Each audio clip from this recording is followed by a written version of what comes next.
వరలక్ష్మి అయితే ఏవో పట్టుకొని అలా నడుస్తూ ఉంటుంది. ఇంతలో అక్కడికి విష్ణు వెనక నుండి వచ్చి వరలక్ష్మిని కోరుండి గుద్దుకొని అక్కడైతే కింద పడిపోయి అమ్మో బాబో అంటూ గట్టిగా అరుస్తూ ఉంటాడు. అది చూసి ఇంట్లో వాళ్ళందరూ కూడా ఒక్కసారిగా పరిగెత్తుకుంటూ విష్ణు దగ్గరకు వస్తారు. ఇక అందరూ వచ్చాక విష్ణు అయితే ఇలా అంటూ ఉంటాడు, నన్ను ఎవరో తోసేశారు, ఇక్కడ ఎవరున్నారు అని చెప్పి కళ్ళు ఏమీ కనిపించటన్నట్టుగా నటిస్తూ ఉంటాడు.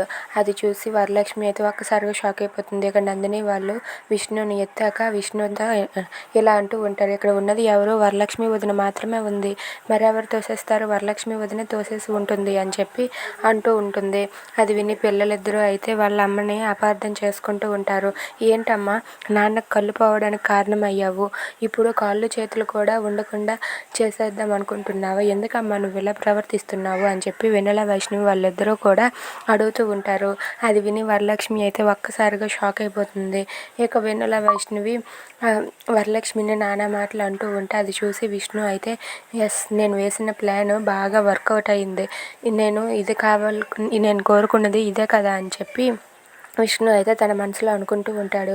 ఇక వెన్నెల కూడా ఎందుకమ్మా నువ్వు ఇలా చేస్తున్నావు, మొన్న నాన్నకు అలా జరగడానికి కారణమైంది నువ్వు, మళ్ళీ ఎందుకమ్మా ఇలా చేసావు అని చెప్పి వెన్నెల వైష్ణవి వాళ్ళిద్దరూ కూడా అడుగుతూ ఉంటారు.